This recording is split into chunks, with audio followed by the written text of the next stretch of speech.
ইরানের নজিরবিহীন হামলার পর দিশেহারা হয়ে পড়েছে ইসরায়েল। প্রতিশোধের জ্বালায় ফুঁসছেন নেতানিয়াহু, যাদের সমর্থন আর আশীর্বাদে হয়ে উঠেছেন মধ্যপ্রাচ্যের ত্রাস।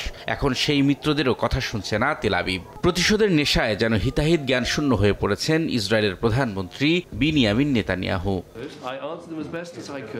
ইরান ইস্যুতে যে কোনো পদক্ষেপের বিষয়ে ইসরায়েলকে সতর্ক করতে বুধবার তেল আবিব সফরে যান ব্রিটিশ পররাষ্ট্রমন্ত্রী ডেভিড ক্যামেরন এবং জার্মানির পররাষ্ট্রমন্ত্রী বিয়ারবক।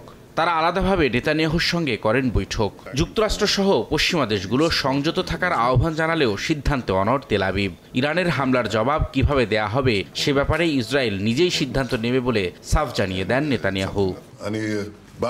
আমি মনে করি ইসরায়েলকে রক্ষায় বন্ধু দেশগুলো আমাদের পাশে থাকবে, শুধু কথাই নয় কাজেই সেই প্রমাণ দেবে। তারা আমাদের বিভিন্ন ধরনের সহযোগিতা এবং পরামর্শ দিচ্ছে। তবে আমি স্পষ্ট করে বলে দিতে চাই, আমাদের সিদ্ধান্ত আমরাই নেব। ইসরায়েল নিজেদের সুরক্ষায় সবকিছু করবে।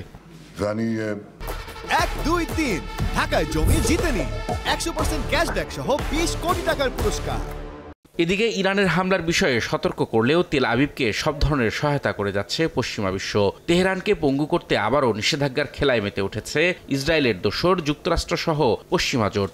যদিও গেল 4 দশকেরও বেশি সময় ধরে নিষেধাজ্ঞার ভেতরেই বসবাস করছে ইরান। পশ্চিমাদের রক্তচক্ষুকে উপেক্ষা করেই মধ্যপ্রাচ্যের অন্যতম শক্তিধর হিসেবে প্রতিষ্ঠিত তেহরান। ইসরায়েলের সবচেয়ে বড় মিত্র যুক্তরাষ্ট্র জানিয়েছে, ইরানের ক্ষেপণাস্ত্র ও ড্রোন কর্মসূচি IRGC ও দেশটির প্রতিরক্ষা মন্ত্রণালয়ের উপর নতুন নিষেধাজ্ঞা দেবে তারা। একই পথে হাঁটছে ইউরোপীয় ইউনিয়ন। ইইউ এর পররাষ্ট্রনীতি বিষয়ক প্রধান বলেছেন, ইরানের উপর নতুন করে আরও নিষেধাজ্ঞার বিষয়ে একমত হয়েছে তারা। মধ্যপ্রাচ্যের বিভিন্ন সশস্ত্র গোষ্ঠী ও রাশিয়ায় ইরানের ড্রোন সহ অন্যান্য অস্ত্র সরবরাহের ওপরও দেয়া হবে নিষেধাজ্ঞা। তেহরানের ওপর কঠোর ও সমন্বিত নিষেধাজ্ঞার ছক কষতে ইতালিতে জড়ো হয়েছে শিল্পোন্নত দেশগুলোর জোট G7 এর নেতারা। রবিউল ইসলাম আওলাদ, সময় সংবাদ।